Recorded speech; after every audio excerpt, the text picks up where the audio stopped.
Bonjour à tous, donc une autre vidéo sur la trigonométrie dans le triangle rectangle et au collège.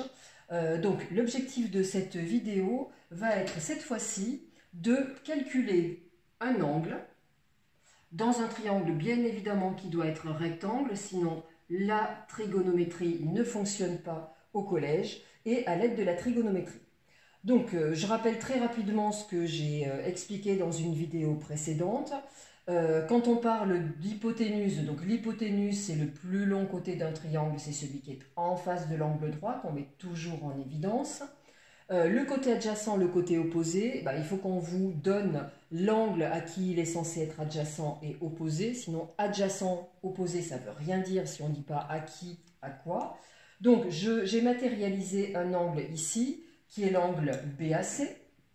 Voilà, BAC ou CAB, ça n'a pas d'importance tant que le sommet est le point qu'on met en plein milieu. Et le côté adjacent à cet angle, c'est le côté qui touche l'angle, donc le côté AB. Le côté opposé à l'angle, c'est le côté qui est en face de cet angle, donc le côté BC. Donc, je vais donner des données d'énoncé et je suppose que, voilà, on m'a dit le côté BC mesure 3 et le côté AC mesure 7. Et l'objectif de la demande, c'est de calculer cet angle-là.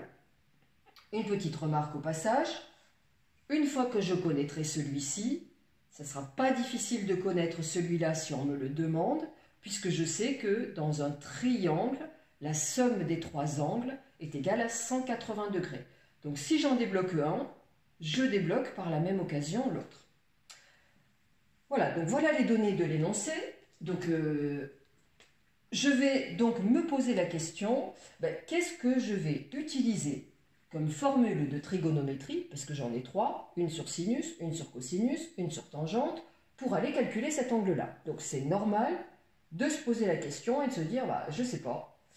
Alors, qu'est-ce que j'avais expliqué dans une vidéo précédente? J'avais donné un petit moyen mnémotechnique pour se rappeler des formules. C'était se rappeler de ce mot-là avec l'orthographe telle qu'elle doit être écrite.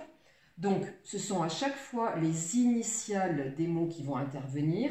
Donc là, sinus de cet angle-là, c'est le côté opposé, donc ici BC, divisé par l'hypoténuse AC. Le cosinus, cosinus ça s'applique à un angle, parce que cosinus sans angle derrière, ça ne veut rien dire. Donc le cosinus, par exemple, de cet angle-là, ça serait A côté adjacent, donc AB, sur H hypoténuse, donc AC. La tangente, T, donc OA, donc côté opposé, la tangente de cet angle-là, ça vaudrait BC, côté opposé, sur côté adjacent, AB. Donc, qu'est-ce que je vais utiliser comme formule? Eh bien, je vais regarder quelles sont les données de l'exercice. Qu'est-ce qu'on m'a donné? On m'a donné AC. Donc AC, tiens, c'est l'hypoténuse, c'est-à-dire c'est dans mon moyen mnémotechnique, c'est la lettre H. On m'a donné BC. BC, alors c'est par rapport à l'angle qui m'est donné là, c'est le côté opposé. Donc c'est la lettre O. Je vais dans ma formule, tiens, OH, je les ai ici. Donc ça y est, j'ai trouvé comment j'allais travailler. Alors je vais rédiger bien évidemment comme parce qu'un exercice en mathématiques, on ne donne pas que la réponse. C'est important la réponse, mais ce qui est aussi important que la réponse, c'est le raisonnement, c'est-à-dire comment vous êtes arrivé au résultat. Comme ABC est rectangle en B, je peux utiliser la trigonométrie. Voilà, ça c'est un exemple de rédaction, ce n'est pas le seul, hein. Vous pouvez trouver vos propres phrases, la trigonométrie, et il faut que les phrases soient correctes, qu'elles veuillent dire quelque chose. Voilà, et grâce à ça, et je déduis, donc j'aurais réfléchi auparavant et j'aurais trouvé quel morceau de ce moyen de mémorisation j'utilise. Donc hop, j'ai réfléchi et j'ai trouvé que c'était ça. Eh bien, je déduis que sinus de l'angle BAC, donc sinus, si vous ne mettez rien derrière, ça ne veut rien dire, c'est égal à, donc O, c'est le côté opposé, donc c'est BC, sur H, l'hypoténuse, donc AC. Voilà ce que j'obtiens. Je vais effacer. J'ai toutes les données sur la figure. Donc, j'ai réfléchi, j'ai vu que, super, j'allais utiliser le sinus. Donc, je réécris ce que j'avais écrit tout à l'heure. Donc, sinus de l'angle BAC est égal, donc sinus côté opposé BC sur hypoténuse AC. Mon objectif, c'est d'avoir l'angle ici. Attention, sinus, ce n'est pas un calcul. Hein. Sinus, c'est quelque chose qui s'applique à un angle. Donc, il est hors de question de diviser par sin, ça n'a aucun sens. Donc, déjà, je vais mettre les données de l'énoncé. Sinus de BAC. Et donc, BC, c'est égal à 3, divisé par AC, qui est égal à 7. Et ensuite, ma seule façon de faire, ça va être d'aller utiliser la calculatrice. Donc, votre calculatrice de collège, c'est souvent cette calculatrice-là, donc FX92.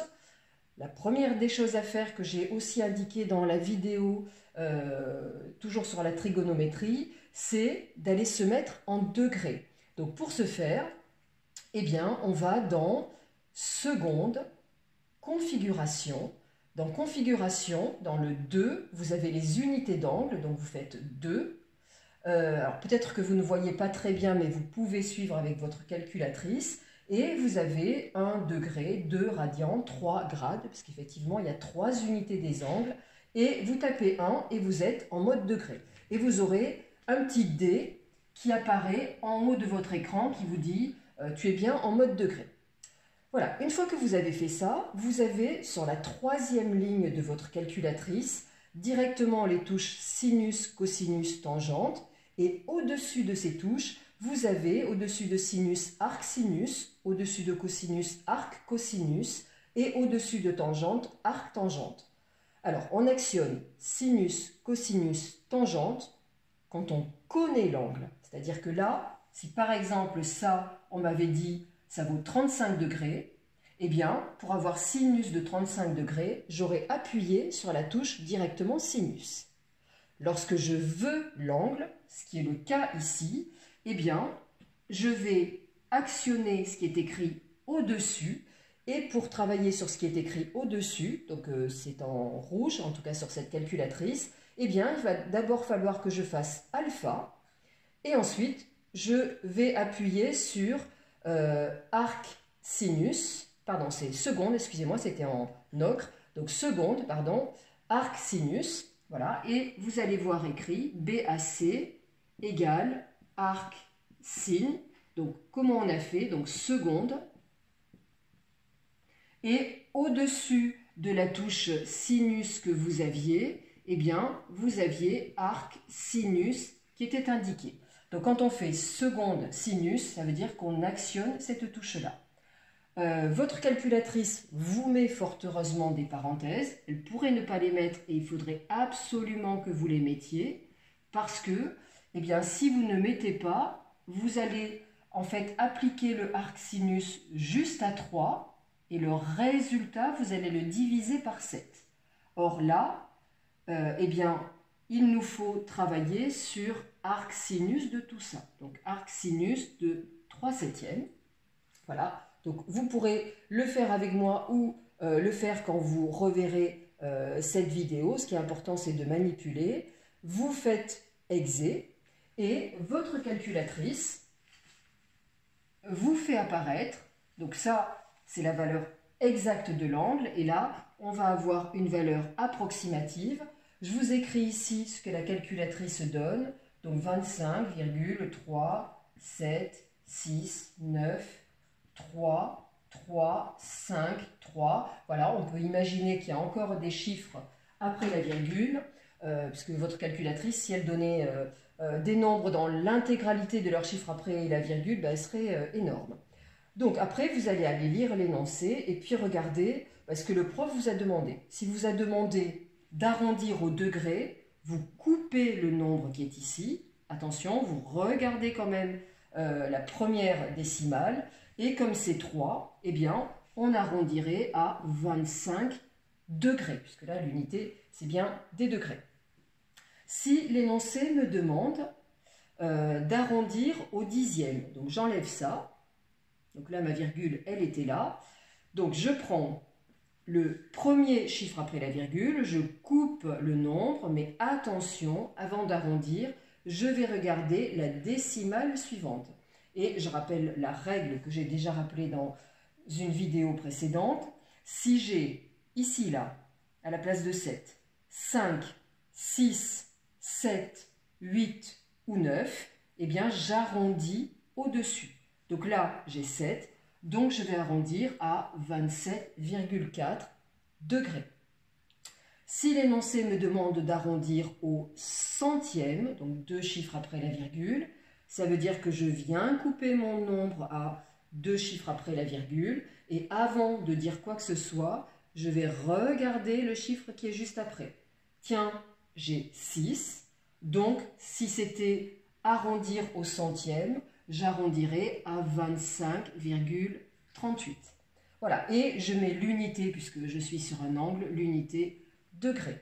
Et voilà ma réponse approximative à la demande de l'énoncé. Si l'énoncé oublie de vous donner une approximation, eh bien vous approximez voilà, comme vous voulez. Le mieux souvent, c'est quand même 2 chiffres après la virgule, c'est pas mal. Donc voilà, donc j'espère que ça aura été clair. L'utilisation de la calculatrice est importante.